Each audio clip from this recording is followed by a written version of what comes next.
मैत्रिणींनो, मी आहे श्रद्धाच किचनमध्ये आपल्या सगळ्यांचं स्वागत आहे।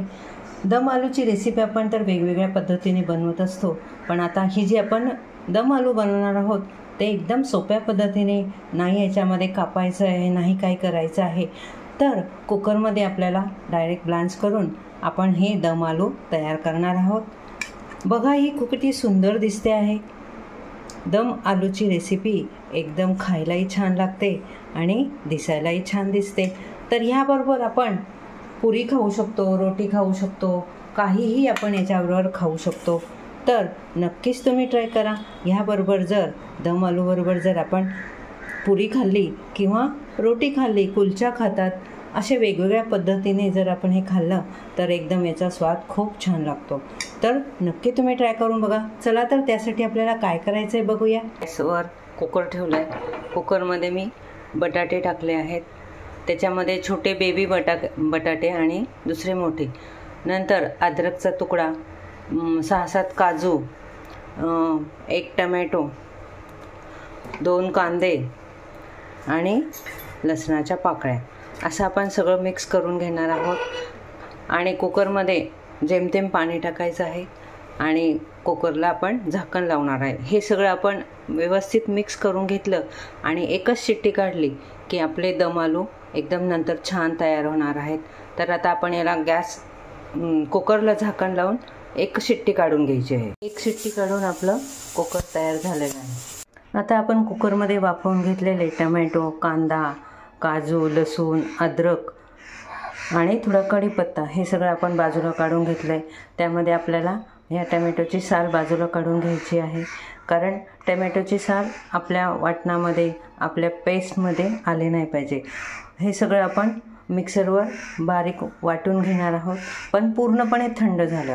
आता हे जे आपण बटाटे ठेवले आहेत, हे बटाटे आपल्याला, हे आपण सगळे जे वाफवून घेतलेलं होतं ते आता पूर्णपणे थंड झालं आहे। आपण मिक्सरच्या भांड्यात ठेवलं आहे आणि आता मिक्सर आपण हे बारीक करून घेणार आहोत। आता गॅसवर आपण कढई ठेवली आहे। कढईमध्ये आपल्याला भाजीला जेवढं तेल लागणार आहे तेवढं तेल आपण त्याच्यामध्ये घेतलं आहे। गॅसची फ्लेम कमी केली आहे आणि आपण हे जे उकडून घेतलेले जे बटाटे होते ते बटाटे आपण आता फ्राय करून घेणार आहोत।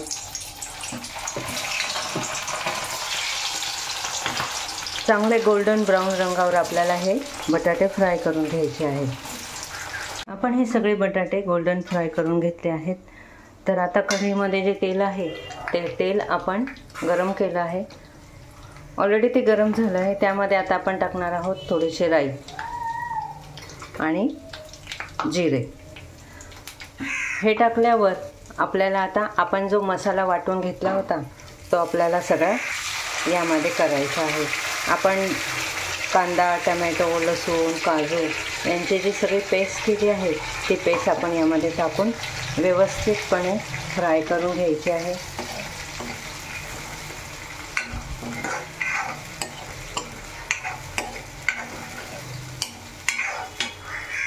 यानंतर आपण टाकणार आहोत यामध्ये मीठ, कारण आपण मीठ कशातच टाकलं नव्हतं। आपण जे वाटण बनवलं त्यामध्ये पण आपण मीठ टाकलं नव्हतं, त्यासाठी आपल्याला यामध्ये टाकायचं आहे मीठ। नंतर गरम मसाला, मिरची पावडर, थोडीशी हळद, धण्याची पावडर, जिरे पावडर, असं सगळं मी एकत्र मिश्रण तयार करून घेतलं आहे। तर हे मिश्रण मी आता यामध्ये टाकणार आहे। ह्या पद्धतीने आपण हे सगळं एकत्र आता करून घेणार आहोत आणि छान याला तेल सुटेपर्यंत आपल्याला परतायचं आहे।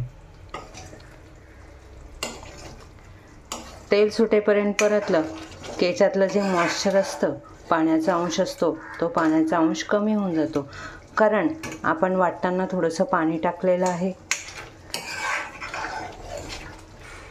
आपल्याला जर ही भाजी खूप स्पायसी पाहिजे असेल तर आपण याच्यामध्ये अजून लाल मिरचीचं पावडर, त्याचं प्रमाण वाढवू शकतो, पण साधारण आपल्याला ही जास्त स्पायसी नको आणि जास्त फिकी नको, अशा पद्धतीने आपण ही भाजी करणार आहोत।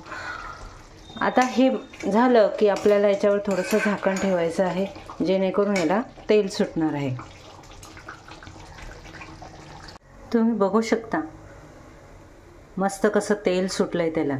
आता अजून ह्याला एक क्रीमी टेक्स्चर येण्यासाठी आपण ह्यामध्ये टाकणार आहोत थोडंसं दही. ह्या दह्यामुळे आपलं जे दम आलूचं टेक्स्चर आहे ते एकदम क्रीमी तयार होतं. साधारण आपल्याला 1 ते 1.5 चमचा यामध्ये आपल्याला दही टाकून घ्यायचं आहे. व्यवस्थितपैकी आपण हलवून घेणार. ह्या दह्यामुळे याचं जे टेक्स्चर आहे ते एकदम क्रीमी तयार होतं. आता हे आपला जो दम आलूचं जे वाटण आहे ते आपण एकदम सुंदर तयार झालं आहे. त्याला बघा किती छान तेल सुटलं आहे. आता यामध्ये आपण टाकणार आहोत आपण जे बटाटे तयार करून घेतले आहेत ते आपण बटाटे यामध्ये टाकायचे आहेत. हे बटाटे आपण गोल्डन फ्राय करून घेतल्यामुळे ह्या भाजीला आपल्याला फार जास्त वेळ जाणार नाही आहे. आता आपण हे सगळे बटाटे याच्यामध्ये टाकून घ्यायचे आहे आणि चांगली 2-4 मिनटं त्याला उकळी येऊ द्यायची. ह्या बटाट्यामध्ये ह्या रश्श्याचा सगळा जो फ्लेवर आहे तो आपल्याला त्याच्यात जायचा आहे आणि थोडंसं हे जे मिश्रण आहे आपलं हे घट्टसर तयार होईल. आपण नंतर टाकणार आहोत यामध्ये खूप सारे कोथिंबीरीचा एक स्वाद असतो तो एक काही वेगळाच असतो. या कोथिंबीरीमुळे आपल्या भाजीला एक वेगळीच चव प्राप्त होत असते. माझा हा व्हिडिओ बघत असताना तुम्हाला जर आवडला तर नक्कीच लाईक आणि शेअर करायला विसरू नका. तसेच सबस्क्राईब करायलाही विसरू नका. बघू शकता मैत्रिणींनो, आपली ही दम आलूची रेसिपी किती सुंदर झाली. आता त्यावर आपण मस्तपैकी कोथिंबीर टाकणार आहोत आणि दम आलूचा स्वाद घेणार आहोत. नक्कीच ही रेसिपी तुम्ही करून बघा. तुम्हालाही आवडेल आणि लहान मुलांनाही आवडेल, मोठ्यांनाही आवडेल.